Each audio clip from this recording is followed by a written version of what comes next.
The Death Knight is an absolute beast in Wrath of the Lich King, and I've got to be completely honest with you, doesn't change much in Cataclysm. I mean that in terms of its beastliness. Is that even a word? It is by far the best tank in Cataclysm. Unholy does some seriously amazing damage, and the APM of Frost is so insane. APM is actions per minute, just in case you didn't know, that you'll have a bandage on your wrist by the time you finish your first raid. This has been the most difficult top 10 class change video I've had to do to date, and that's purely because 10 isn't enough. So I've also added a few honourable mentions at the end, but quite honestly, I could have probably done a good top 20. There's that many changes for the DK. So with all that said, let's dive into my top 10 DK changes in Cataclysm. But before we do, like always, if you haven't already got your rested XP guide, then be sure to check the link in the description and the pinned comment. If you've currently got a rested XP guide and you're planning on leveling in the pre-patch, then it won't work because the world changes drastically, including every quest in the old zones. It is an affiliate link, so any guides bought goes towards supporting the channel, so thank you in advance for that. So coming in at number 1 has to be the way the runes regen in general. Now currently in Wrath of the Lich King, as you spend a rune, it instantly starts regenerating. It's what's classed as regenerating simultaneously. So every time you use a rune, that rune instantly starts regenerating over 10 seconds. Now, when the pre-patch hits, they're going to start filling sequentially. Now, one of the big things is that they are reduced by haste, so they're not always going to regen every 10 seconds. The more haste you've got, the quicker they'll regen,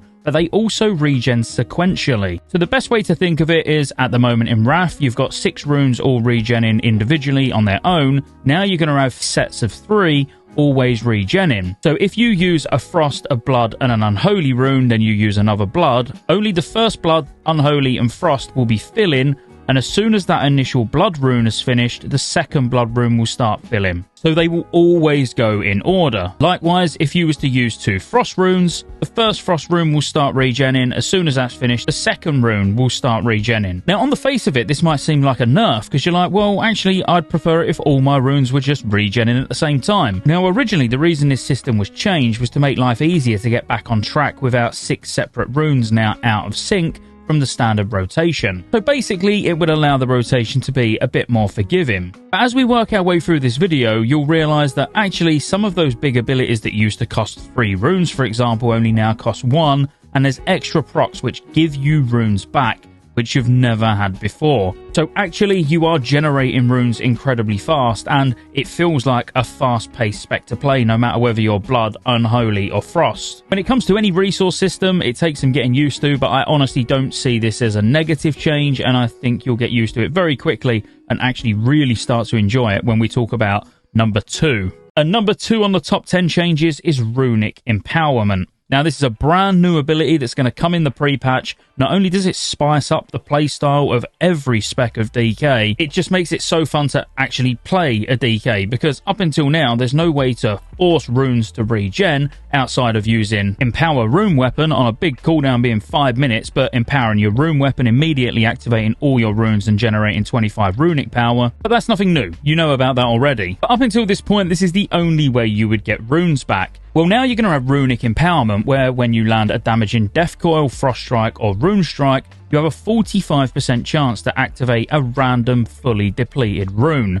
Now, 45% is extremely high, and this thing is just happening all the time. The good thing about this is you can control this to a certain extent. So if we was to take Blood, for example, if you always make sure you've got 1 Blood rune available, unless you absolutely had to use it, it increases the chance that you're going to refresh a Frost or Unholy rune just for more Death Strikes. And you can very quickly see here, there is just always something to press. Even as a tank, it just feels really fast-paced. You don't feel like you're waiting for runes to recharge, because you're doing so many rune strikes that you're just fully refreshing runes all the time to be able to do more Death Strikes. Now, while we're talking about Death Strike, I really feel like this should be a change on its own. But what you'll notice up here is when you do a Death Strike, you get an Absorb Shield, and you can stack this Absorb Shield extremely high. Now, this actually comes from your mastery. So what your mastery is going to do in Cataclysm is each time you heal yourself with Death Strike while in Blood Presence, you gain 114% of the amount healed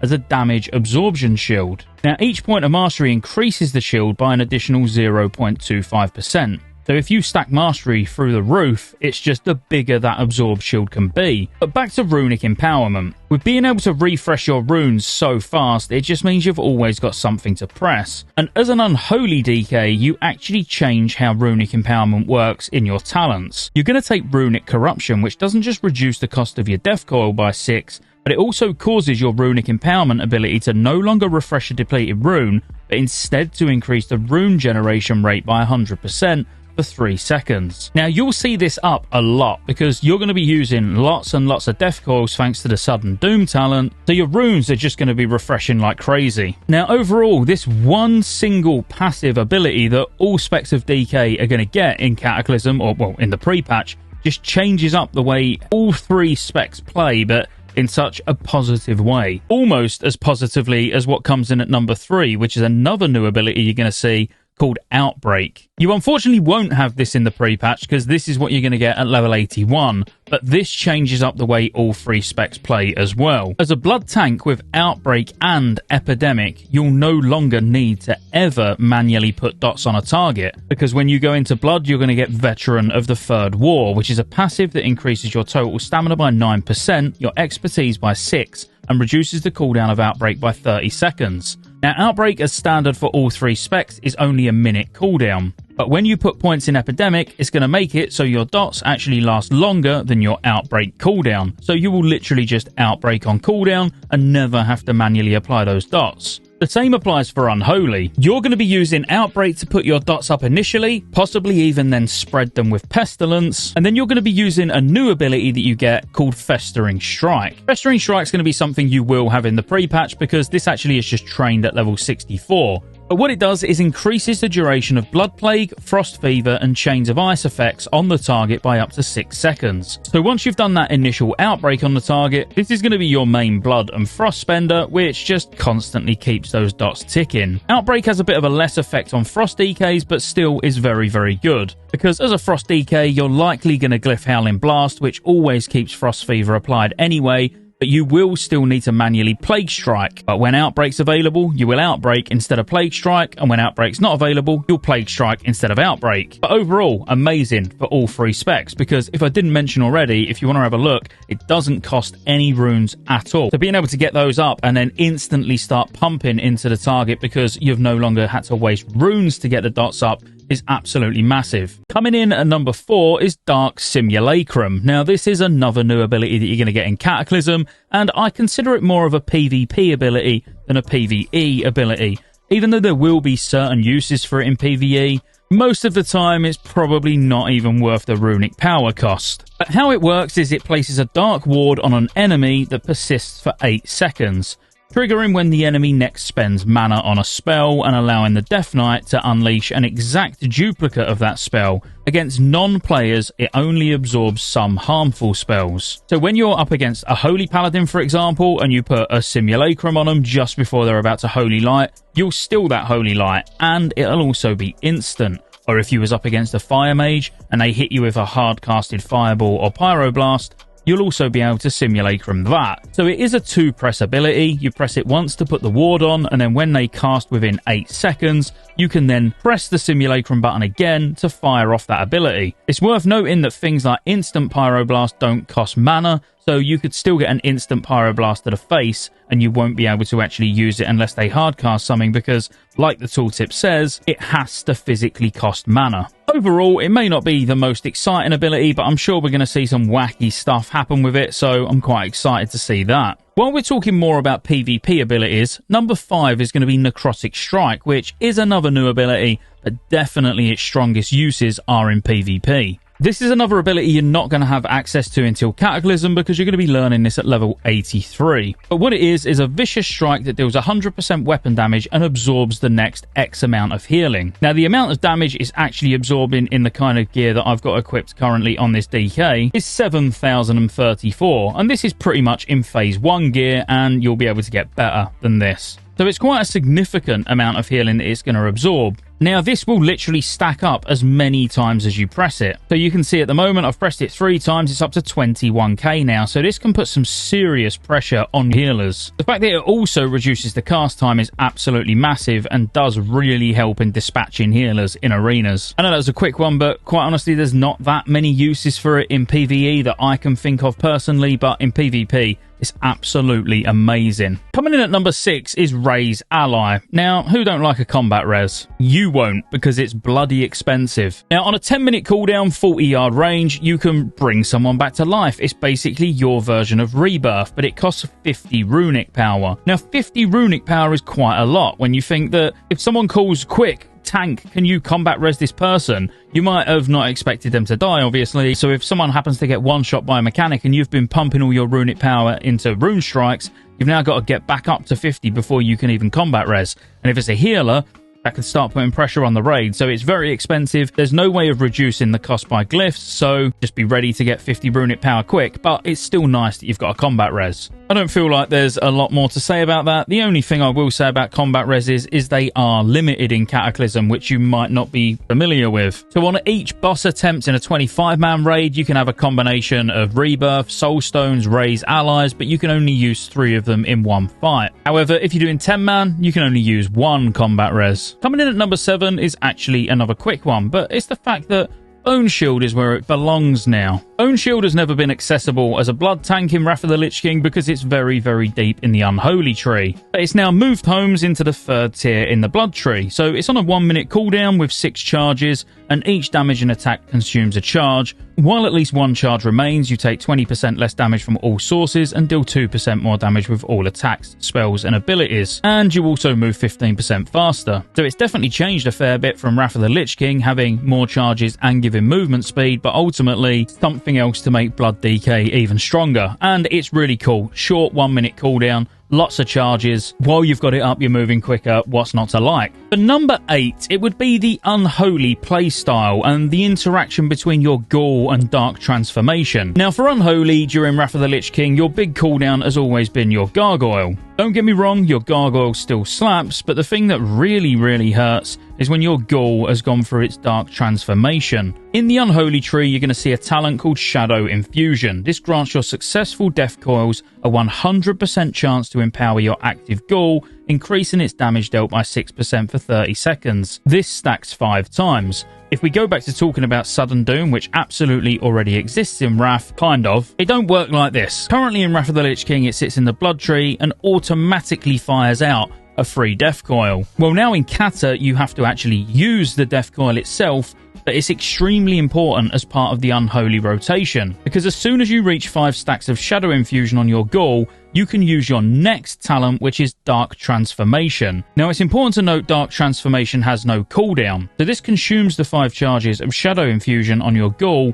to transform into a powerful undead monstrosity for 30 seconds. The Ghoul's abilities are empowered and take on new functions while the transformation is active. Now, this absolutely chunks, and the whole point of Unholy is maximizing the amount of time your Ghoul spends in Dark Transformation. This is extremely strong in both PvE and PvP. I know I'd kind of be scared if I saw one of those big things running towards me in a battleground. Now, the way Dark Transformation changes your pet's abilities is your normal claw ability that your Ghoul does, where it just deals 125% normal melee damage. It will now do 150% normal damage to the target and up to 2 additional targets. Where Gnaw ordinarily just bites and tears a target's limbs, dealing light damage and stunning for 3 seconds, it will now actually deal 125% normal damage and stun for 4 seconds. If it casts Huddle, where it reduces its damage taken by 50%, it can now continue attacking. And Leap will now turn into a charge, where it interrupts spellcasting and immobilizes them for 2 seconds.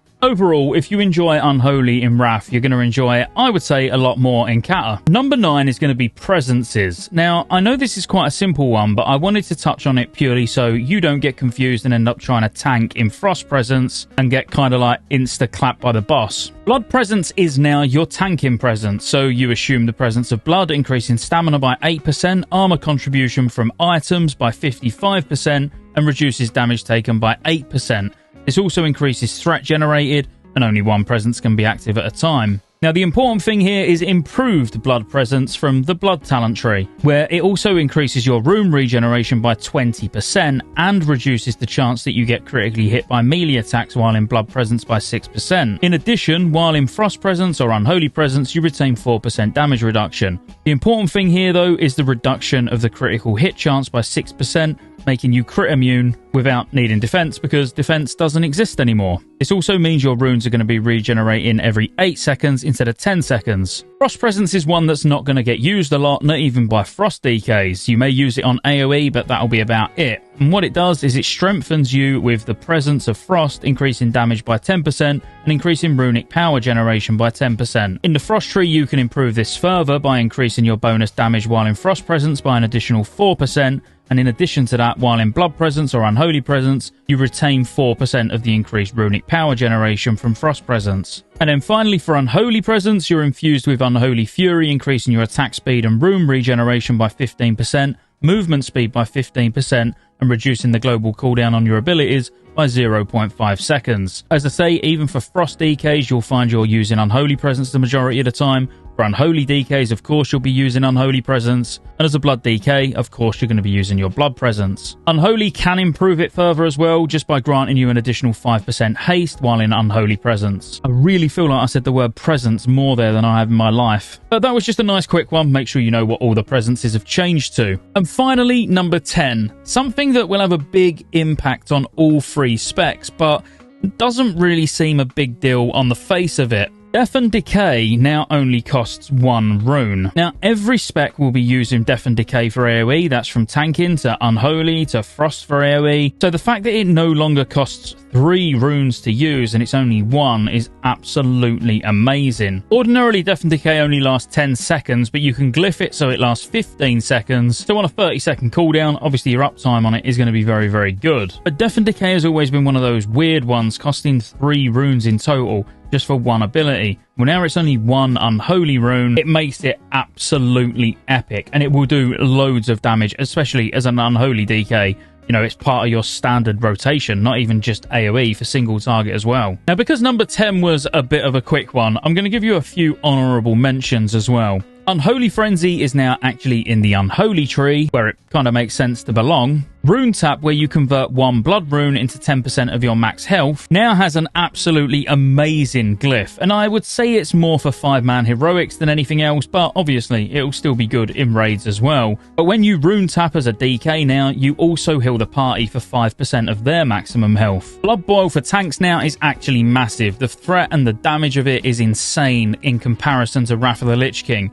So you better get used to using it for AoE trash, and trust me, you won't lose aggro. Another one for the tanks, just because they're not strong enough already, would be Scarlet Fever, which causes your Blood Plague to afflict enemies with Scarlet Fever, reducing their physical damage dealt by 10%. So no longer do you need to rely on something like Vindication or a Demo Roar, you bring all the tanking debuffs that you would expect yourself. Like I said, when it comes to the DK, there's so much more. I could sit here and give you 20, 25, but that will be more for the deep dive podcast that will be coming soon. So if you want to see that, be sure to subscribe and keep your eye out for my live streams, which will be happening over the next couple of weeks. If you enjoyed the video, be sure to like and subscribe. We've nearly finished all the classes now, just Shaman and Warlock to go, which I'm hoping to have out in the next couple of days. And then you'll have one big playlist of every class's, almost every class's changes, because some changes are obviously not mentioned. As I say, they're more for the podcast, but I'll see you on the next one.